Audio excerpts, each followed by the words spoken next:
Then was there a lot of propaganda? Oh yes, oh yes. You would have a lot. Keep mum and things like that, and dig for victory, of course, and all that sort of thing. Yeah. And how was that disseminated? Do you remember seeing that in particular places? Or? Well, we used to look at it, and I must say, it did sort of sink in a way, because, as I said about writing to Roy, I couldn't say we had an air raid last night. I couldn't say that to him. So it did sink in, really. Yeah. All the letters were always censored, so there wasn't a lot to read very often. There was a lot crossed out, especially one who used to use scissors. Yeah. So you can imagine what they turned up like. Right. But no, I used to be thrilled. We used to get a pack of 4 or 5 letters about every 3 months. So, I mean, there are stories about some Matlows used to say 1, 3, 6. Oh, didn't you get the others in between? They must have gone down. Like stories like that. But, with the censorship, was it... did they used to censor the letters after he had written them, so he didn't know which bits had been censored? Yes, I didn't know. So he wouldn't know which bits of his had been taken out, and I wouldn't know which bits of mine had been taken out. So sometimes would they make sense at all? No. If a lot had been censored? No, sometimes no. But still excitement. Especially the one with the scissors. Yeah, but still excitement. Oh yeah. Well, at least you knew 3 months ago they were all right. Yeah. Various sayings the government put out, like make do and mend. You couldn't keep buying new clothes, you had to make do and mend. And then later on, when we were told there might have been spies around, you had to mind what you said, and the government said, walls have ears.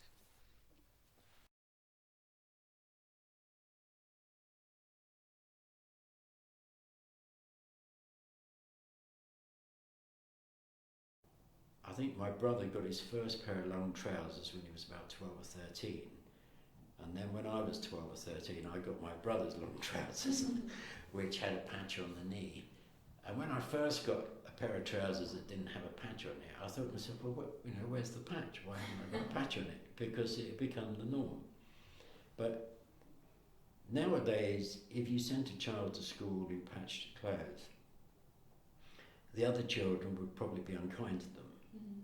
See, at that time, that didn't happen because most of the children had either second-hand hand-me-downs or their clothes were repaired or patched. It was part of the sort of make do and mend protocol that had come in during the Second World War, where you didn't throw anything away and reused everything you could. I mean, the ladies, I remember my mum and Elsie colouring their legs and then drawing the lines down alternatively. There were things like that.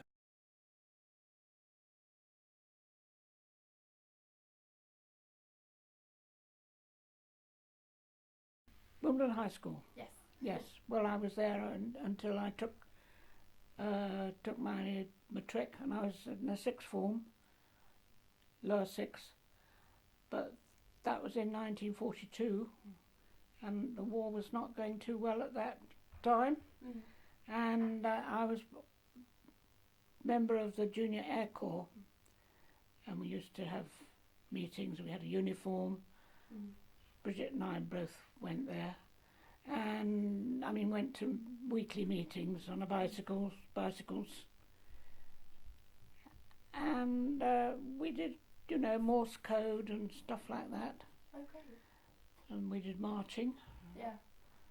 And when I joined up, I already knew how to march, which is quite satisfying actually. We met in a school in Walton, just beyond the station in Walton. Why? I don't know.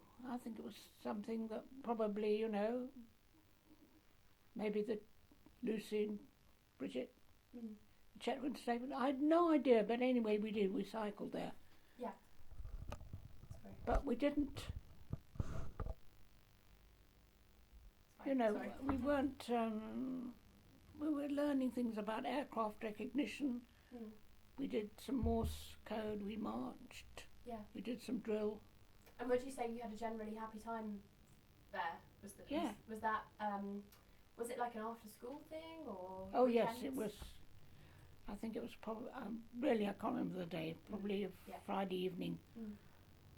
Yes, it wasn't. It was after school, obviously. Yes, on weekends. She worked there for several years, and I think she quite enjoyed it. I don't think life was easy for those girls. I think it was quite hard. They weren't paid particularly well, and people might think working on a farm you get better food. But in some of her letters she says to my dad, beetroot sandwiches for tea again, because all they could get was bread and beetroot off the farm. So they would cook the beetroot, slice it up and put it in a sandwich. The population of the school halved, and we were all sort of very much in it together.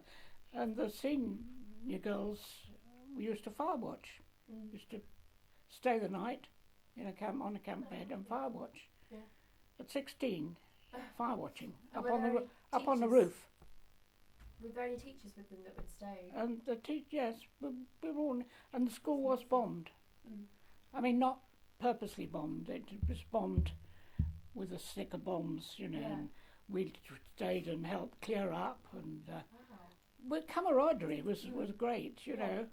One of the bombs, this stick that they dropped, they weren't very big bombs, dropped on a shed in an area that had it had a shed in it where they'd stored all the surplus chemicals. Oh no. Well, it must have made a lovely, you know, it was all during the night. Must have looked beautiful, mustn't it? Yeah. You imagine the fireworks. Yes. So we had to clear all that up. We had shelters in the grounds. Yeah. And there was great camaraderie there, yes, with the teachers and everything. So when you plotted where the planes were on the map, Yeah. I don't know who the people were that were making the decisions as to...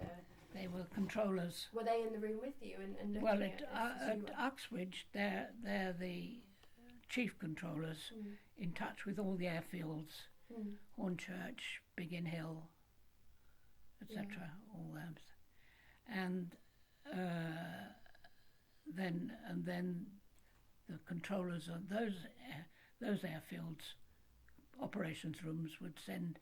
That was their job, to get our aircraft to intercept. So they'd look at those maps that you know. They would be moved around. above the operations tables. Yeah. And all the plots all went out to every airfield Okay. in the southeast. Yeah. I was a brownie and then a Girl Guide, and in the war effort, in inverted commas, we went out, I think it was paper collecting, into sacks. I don't know why. Well, you were on duty as a group. There were 4 groups. Yeah. So there could be kind of, little warning as to when this was when you were gonna be needed. No, you were on duty and you went on, plugged in, and went on and you got the plots. But what if there were no planes? Is what I'm. Well, you mean if it was asking. bad weather? Yeah. So if there wasn't, Well, a then raid or... you still had to be there in case something happened. But just had to wait. Yeah. Do your embroidery or knitting. Yeah. Oh, well, you get a certain amount of leave. If you got a 48-hour pass, I used to hitch back home Because actually getting from Uxbridge here by public transport, not easy. But a hitch, you know, we used to hitch all the time. Yeah. I wouldn't want to do it now, but No. but then we did. People pick you up, and off you go.